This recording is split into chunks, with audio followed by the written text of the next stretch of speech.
ಅಂಜಲಿ ಹತ್ಯೆಯನ್ನ ಸಿದ್ದರಾಮಯ್ಯ ಖಂಡಿಸಿದ್ದಾರೆ. ಈ ಕುರಿತು ಒಂದು ಬ್ರೇಕಿಂಗ್ ನ್ಯೂಸ್.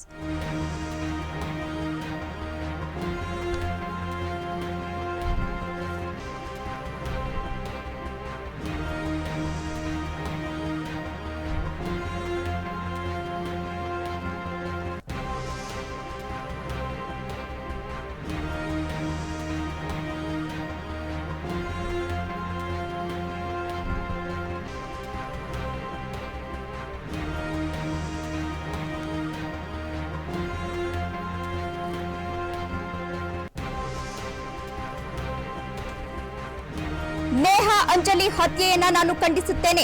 ಬೆಂಗಳೂರಿನಲ್ಲಿ ಸಿಎಂ ಸಿದ್ದರಾಮಯ್ಯ ಹೇಳಿಕೆ ನೀಡಿರುವಂತದ್ದು.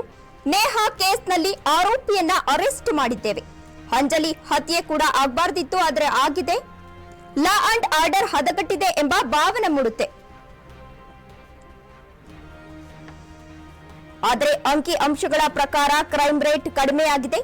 ಬೆಂಗಳೂರಿನಲ್ಲಿ ಸಿಎಂ ಸಿದ್ದರಾಮಯ್ಯ ಹೇಳಿಕೆಯನ್ನ ನೀಡಿರುವಂತದ್ದು. ನೇಹಾ ಅಂಜಲಿ ಹತ್ಯೆಯನ್ನ ನಾನು ಖಂಡಿಸುತ್ತೇನೆ.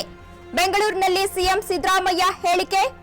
ನೇಹಾ ಕೇಸ್ನಲ್ಲಿ ಆರೋಪಿಯನ್ನ ಅರೆಸ್ಟ್ ಮಾಡಿದ್ದೇವೆ. ಅಂಜಲಿ ಹತ್ಯೆ ಕೂಡ ಆಗಬಾರ್ದಿತ್ತು ಎಂದು ಸಿಎಂ ಸಿದ್ದರಾಮಯ್ಯ ಹೇಳಿದ್ದಾರೆ.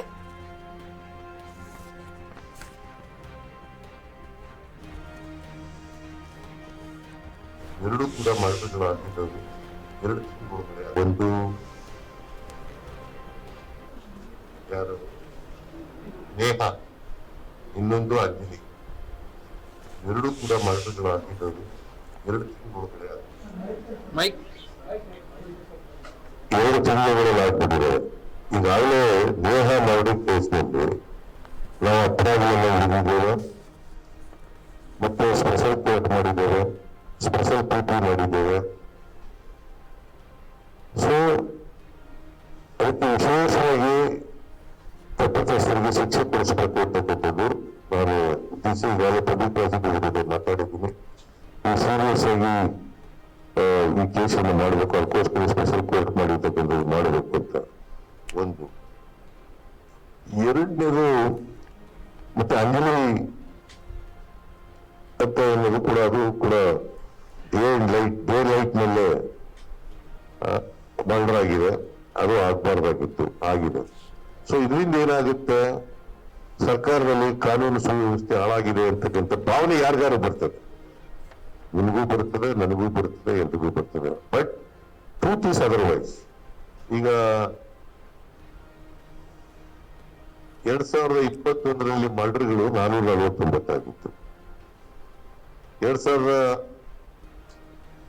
ಫುಲ್ ಇಯರ್ನಲ್ಲಿ 1342 ಆಗಿತ್ತು ಅಫೆನ್ಸಸ್ಗಳು. ಆಮೇಲೆ 22ರಲ್ಲಿ 466 ಆಗಿತ್ತು.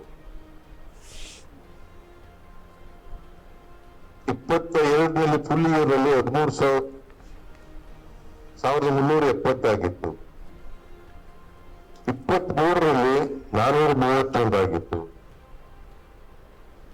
ಫುಲ್ ಇಯರ್ನಲ್ಲಿ 2023ರಲ್ಲಿ 1294 ಆಯಿತು ಅಫೆನ್ಸ್ಗಳು. 34/2024ರಲ್ಲಿ 430 ಆಗಿದೆ. ಅಂತೇಳಿ ನಾನು ಡಿಫೆಂಡ್ ಮಾಡ್ತಾ ಇಲ್ಲ.